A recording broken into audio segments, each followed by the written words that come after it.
Question, is it considered an unboxing if the item doesn't come in a box? De-enveloping? De-packaging? Unpackaging? Ah, to heck with it. Let's just get into this.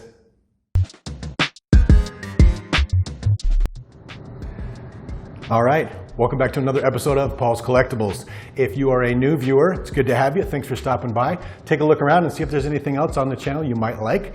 And if you are a returning viewer, I am so happy to have you. Thanks for coming back, and I really appreciate it. I have noticed by paying attention that there's a core group of you guys that tend to stick with me through these videos, and it means a lot to me. As some of you may know, I recently finished an entire overview of my Star Wars figure collection. I had mentioned in a previous video that I was actually missing some pretty basic figures, and one of those was the TIE Fighter pilot.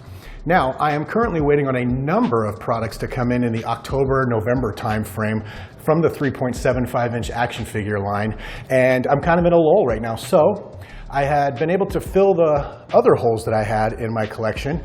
And since I had this downtime, I decided to go ahead and pick up a couple of TIE Fighter pilots. They came in today. They're from Amazon, and they are from third-party sellers, so it'll be an interesting unboxing as opposed to getting something from one of the large companies that you normally see from me on here. So with that, let's take a look at what we got.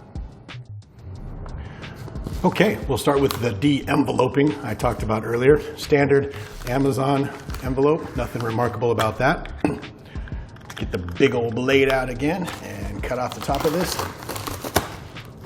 And then rip straight into it because we don't have any patience. And inside there, oh, there is going to be a box in there. Okay, well, I'm glad I kept the razor blade close by. Let's get that out of there. Okay, that's pretty cool, actually. They put it in its own little box, nice and taped up. And what does it say on there? This is from... well, it doesn't really say, but this is the Star Wars Saga Collection AT-AT Driver foil variant, new. All right, it is taped to high heaven, so let's get it going on that. Oof. And as many of you know, I collect Stormtroopers and Clone Troopers and Sith and Jedi, and the AT-AT Driver falls into that category, so we needed one of those. Wow, this is serious. I'm just gonna rip that, okay? That's serious too. Look at that. So open that up. Man, they did an excellent job. That's a little air pocket, and then it's wrapped in foam paper inside this box. And there we have the Star Wars Saga Collection AT-AT Driver. We'll get into him a little bit more deeply here in just a second. Okay. Next up we have a box. So I guess this is technically an unboxing, and I like the name of this company. It's Tammy's Tunes, spelled T-U-N-E-Z-Z, from Lakeside, California. All right, let's get into this one here. Cut the tape there, cut the tape there, hit the tape here. And I'll be honest with you, I'm not sure which version of the TIE Pilot this is going to be. So you open it up and he's right on top, just like that. And pull him out. Looks like they've put him in like a plastic bag, and really quick, as you can see, they put a lot of foam peanuts in there. Both of these packages were excellently done compared to the TIE Pilots I got last time. These are AT-AT drivers. As you can hear by the strange tone of my voice, it was at this exact moment that I realized I'd been talking about TIE Pilots the whole time, but what was actually in the packages was AT-AT drivers. And it was actually AT-AT drivers that I was missing. So we will forge ahead, considering the fact that the boxes are already open, so there's no redoing the intro.